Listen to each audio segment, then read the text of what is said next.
Okay, so let's just wrap up quickly with the pathophysiological processes affecting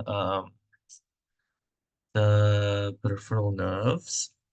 So, so we say that there's two broad categories, right? Either it can affect the axon or the myelin sheath, right? If it's the axon, it's called axonal peripheral neuropathy. Causes. So you have metabolic causes, including diabetes and uremia. And I see that I made a mistake earlier on. It's not increasing uric acid that needs to count. It's increasing the urea. Okay. And obviously that is all the waste, right? Basically waste products. Toxins. Toxins including alcohol, heavy metals, and certain chemo drugs. I shouldn't say alcohol, metals, certain chemo drugs, nutritional deficiencies, right? Two main nutritional deficiencies causing peripheral, axonal peripheral neuropathies is your vitamin B12, right? Vitamin B12 as well as thiamine, okay? Genetic, so certain genetic disorders, and then infectious diseases, including HIV and Lyme disease. Okay. Now, what are the clinical features? Um,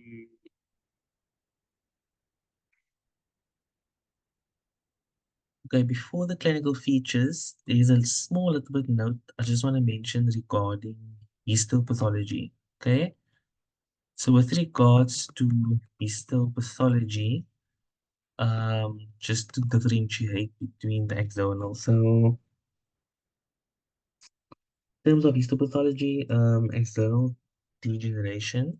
So axonal degeneration. There's in the early stages, there's myelin preservation, okay, early,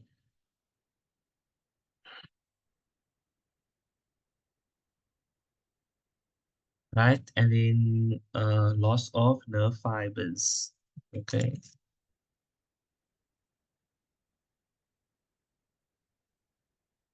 and that would be late, okay.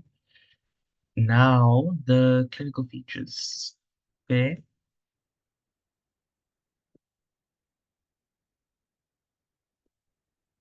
Okay, so clinically, we have three categories of symptoms: sensory symptoms, motor symptoms, and autonomic symptoms. Okay, one, two, three.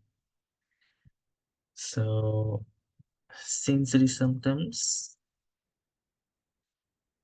motor symptoms, and autonomic symptoms. Okay, so the sensory symptoms include numbness and tingling, right?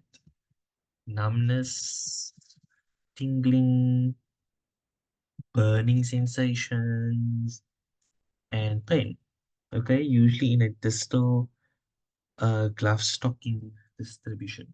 Okay, so distal, and that's your glove stocking distribution. Okay, right. In terms of the motor, for the motor we have muscle weakness and atrophy may occur. Okay. So I'm just gonna say uh, muscle weakness and atrophy, right? Because not using atrophy as a result of not using that muscle.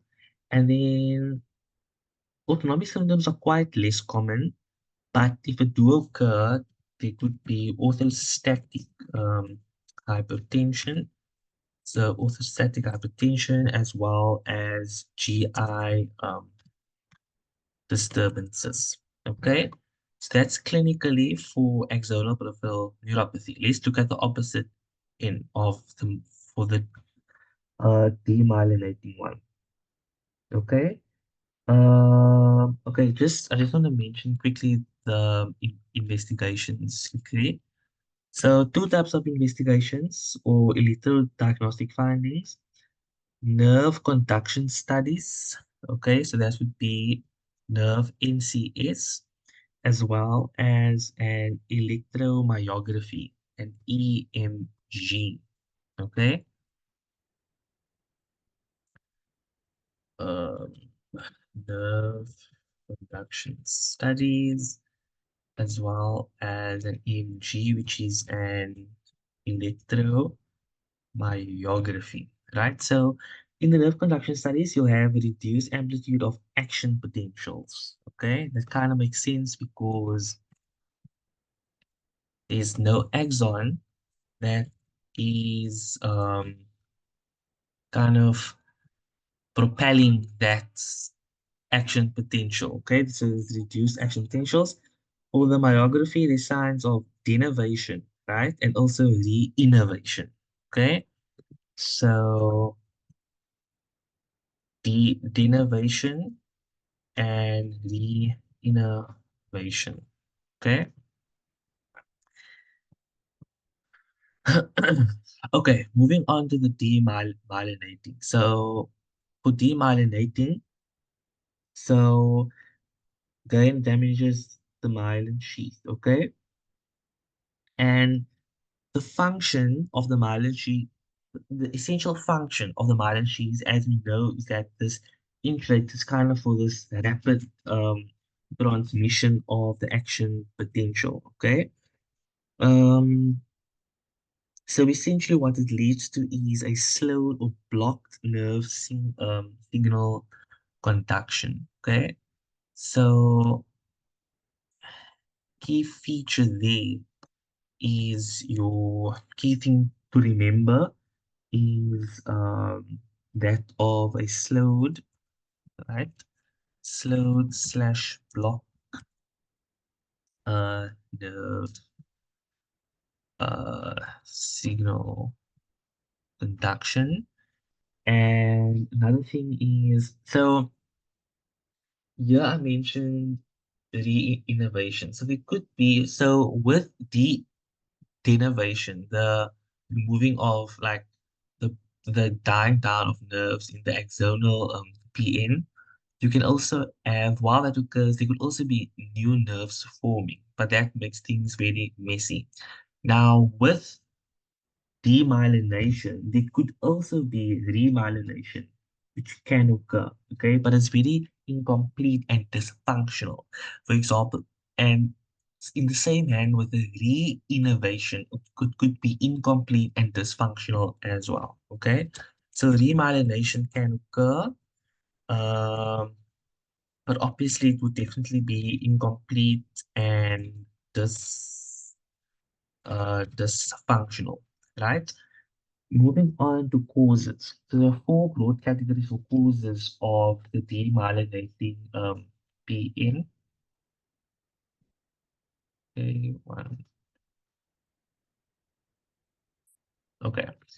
So speak of autoimmune disorders, right? Autoimmune disorders, genetics, genetic disorders, inflammatory, right? Inflammatory disorders and infectious disorders, right? Infection.